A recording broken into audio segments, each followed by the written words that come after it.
Assalamualaikum warahmatullahi wabarakatuh. Perkenalkan, nama saya Ulul Lailul Maufiroh, NIM 220321100027. Di sini saya adalah mahasiswa aktif program studi agribisnis Universitas Trunajaya Madura.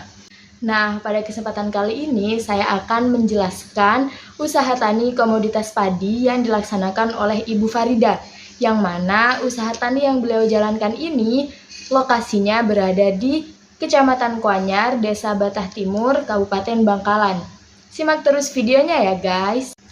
Nah, di sini saya akan menjelaskan beberapa subbab dari PPT yang telah saya berikan.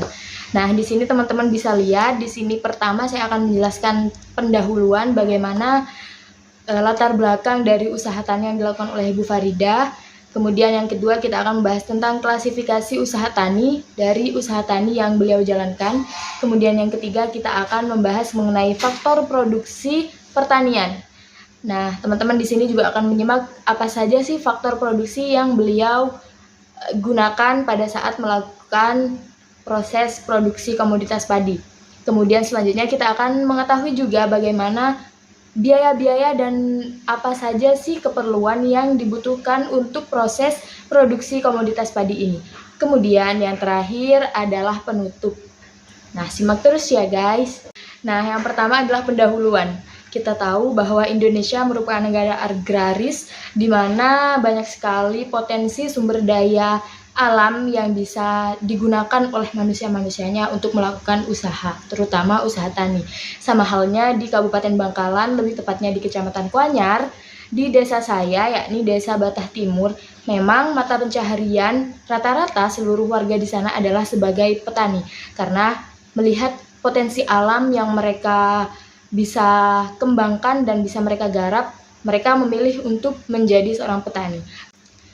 Nah, di sini saya mengambil pelaku usaha komoditas padi ini dengan Ibu Farida, di mana Ibu Farida ini sudah lama sekali melakukan kegiatan usaha taninya. Dia meneruskan kegiatan usaha tani dari zaman dulu, dari orang tuanya, kemudian dia juga melakukan usaha taninya sampai saat ini. Beliau memiliki lahan yang cukup luas, karena di sini beliau memiliki 4 lahan pertanian atau sawah yang berbeda-beda, dengan ukuran juga yang berbeda-beda pula. Kemudian kenapa saya mengambil komoditas padi? Karena Ibu Farida sendiri lebih cenderung memproduksi komoditas padi daripada komoditas-komoditas yang lain. Karena memang padi di Desa Batah Timur menjadi komoditas unggulan. Nah, sekarang kita akan masuk pada klasifikasi usaha tani. Seperti yang teman-teman ketahui bahwa sawah itu sistem perairannya itu ada 2. Yang pertama, dia menggunakan langsung dari air hujan, dan yang kedua dia biasanya menggunakan sumur bor untuk mengairi sawahnya itu sendiri. Nah, kemudian di sini saya akan mengklasifikasikan usaha tani berdasarkan 3 macam. Yang pertama yakni berdasarkan bentuknya. Usaha tani yang dilakukan oleh Ibu Farida ini adalah usaha kooperatif, yang mana beliau melakukan usaha taninya sendiri, namun juga beliau juga menyewa tenaga kerja lain untuk membantu menyelesaikan garapan dari pertaniannya. Yang kedua, berdasarkan corak dan sifatnya. Nah, usaha tani yang dikelola oleh Ibu Farida ini yaitu usaha tani komersial, yang mana tujuan dari usaha tani komersial ini adalah untuk memenuhi kebutuhan pasar dan sebagian kecil untuk dikonsumsi oleh rumah tangganya sendiri. Kemudian yang terakhir adalah klasifikasi berdasarkan polanya, yang mana usaha tani yang dilakukan oleh Ibu Farida ini adalah usaha tani khusus. Artinya dia hanya menanam satu komoditas yang sama dalam satu lahan. Dan pada usaha tani yang dilakukan oleh Ibu Farida ini hanya menanam satu komoditas, yakni komoditas padi. Kemudian di sini saya akan masuk pada faktor-faktor produksi usaha tani yang dilakukan oleh Ibu Farida. Yang pertama adalah lahan. Lahan yang dimiliki oleh Ibu Farida yakni sebanyak 4 lahan, di mana lahan ini tempatnya berbeda-beda dan juga ukurannya berbeda-beda. Lahan ini merupakan lahan milik sendiri yang dikelola oleh Ibu Farida dan juga dengan tenaga kerja sewanya. Yang kedua adalah tenaga kerja. Nah, di tenaga kerja ini, tenaga kerja sewa akan membantu mensukseskan garapan dari produksi usaha tani yang Ibu Farida lakukan. Nah, Ibu Farida sendiri biasanya menyewa tenaga kerja itu harian dan juga menyesuaikan dengan lahan yang beliau miliki. Kemudian memasuki faktor produksi yang ketiga, yakni benih atau bibit. Nah, benih atau bibit yang digunakan Ibu Farida sendiri adalah jenis benih Ciherang SE Super. Nah, beliau selalu mengganti bibitnya setiap kali akan melakukan proses penanaman. Jadi beliau tidak pernah menggunakan bibit yang dia panen. Jadi dia pasti membeli bibit baru dengan jenis Ciherang SE Super. Kemudian yang keempat adalah pupuk.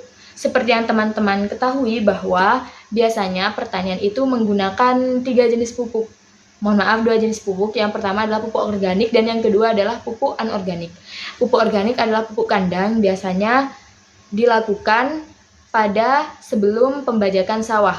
Kemudian yang kedua ada menggunakan pupuk anorganik, yakni pupuk urea dan pupuk NPK. Di mana pupuk urea dan pupuk NPK ini biasanya dicampur dan akan disebar pada saat atau waktu yang berbeda-beda pula. Kemudian yang terakhir adalah pestisida. Pestisida yang digunakan dalam usaha tani Ibu Farida ini adalah jenis herbisida dan beliau biasanya menggunakan 2 jenis herbisida. Yang pertama adalah dengan nama Southern Day dan yang kedua dengan nama Nomine. Begitulah faktor-faktor usaha tani dari produksi pertanian padi yang dikelola oleh Bu Farida. Nah, teman-teman jangan bosan ya. Di sini saya akan melanjutkan untuk penjelasan terkait analisis biaya usaha tani.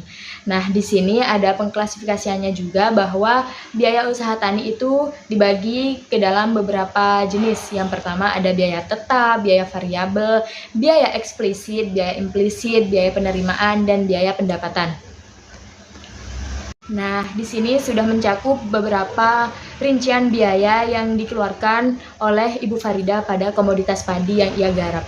Di sini ada biaya tetap, di mana biaya tetap ini terus dikeluarkan tidak melihat berapa jumlah produksi yang ia lakukan. Di sini teman-teman bisa baca sendiri.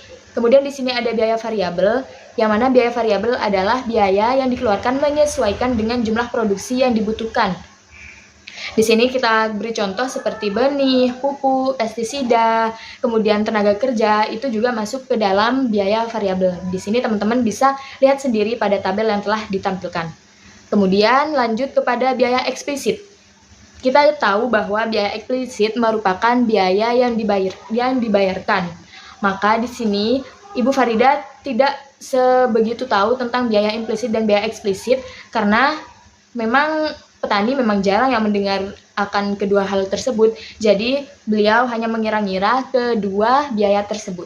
Nah, di sini sudah bisa teman-teman lihat bahwa biaya implisitnya sebesar 300.000 dan biaya eksplisitnya sebesar 300.000 juga. Kemudian di sini kita akan bergeser pada penerimaan, yang mana penerimaan ini dibagi menjadi 2, sebenarnya nggak dibagi menjadi 2, tapi dari PPT yang saya cantumkan, saya hanya mencantumkan 2 penerimaan saja. Yang pertama yakni penerimaan total.